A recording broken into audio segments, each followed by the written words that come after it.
Ready for an unboxing? Let's unbox the xTool S1 laser. This is an enclosed diode laser, and I purchased the 20-watt version.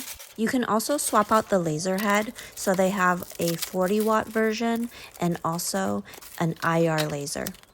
I already have xTool's F1, which has a 10-watt diode laser and the IR laser, so I didn't purchase the IR laser for my S1. The F1 was my first laser purchase ever, and I absolutely love it. It's fast, it's portable, and it has the dual laser heads, which you can do so many different materials with. The only downside was the fact that the working area to engrave is about 4.5 by 4.5 inches on that. I went with the S1 because it's an enclosed laser and the bed size is about 24 by 15 inches and the engraving area is about 19.5 by 12.5 inches. So it is significantly bigger than the F1.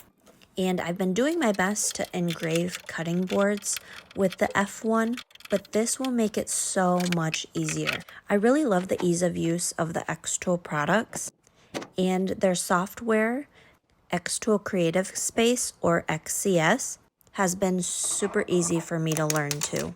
I think the biggest difference will be me getting used to the framing. The F1 has a little light that frames out where it's going to engrave, while the S1, the laser head moves to frame the area to show you where it's going to engrave. And they've done a lot of software updates in XCS to make it easy so you can see where the engraving area is. I also got the air assist that I'm setting up here, and I had also purchased the riser base and the rotary as well. Drop a comment if you have the S1 or any xTool products and let me know how you like them. Or if you're thinking about getting one, I'm more than happy to answer any questions about the S1 or the F1. I'm already thinking that I should have gotten the P2, which is a CO2 laser. My first test turned out great.